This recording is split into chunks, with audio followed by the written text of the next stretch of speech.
These shootings come as hundreds from across the bi-state gather today with one goal: to end gun violence.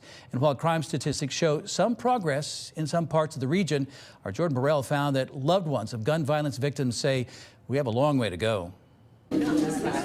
We honor the memory of the ones we lost to gun violence and uplift the survivors. Just a day after police say a 16-year-old was shot and killed inside a North City market, families impacted by gun violence gathered with a message they say the city can't afford to ignore. It's important to me because I lost my son, Corey Blackwell Gines, to gun violence. He was 19 years old.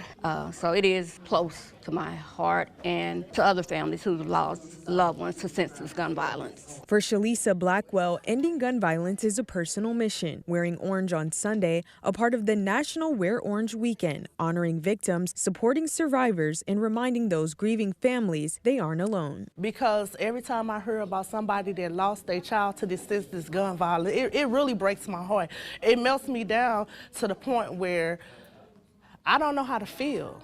You know, because it feels like I lost my son all over again, and I could relate to that family. For Skyla Pawnell, every shooting takes her back to the day her own son died at the hands of gun violence. She says too many young people are becoming victims or perpetrators of gun violence. Because we have kids, young as 13 years old, running around with guns. And I don't believe they know the severity of the actions of carrying those guns. Organizers hope that events like this encourage families, neighbors, and community leaders to get involved before another life is lost. Community thing, everybody needs to be a part of this. And you don't need to wait until it come knocking at your door and it's your loved one, then you want justice and you want somebody to stand up with you. You need to stand now.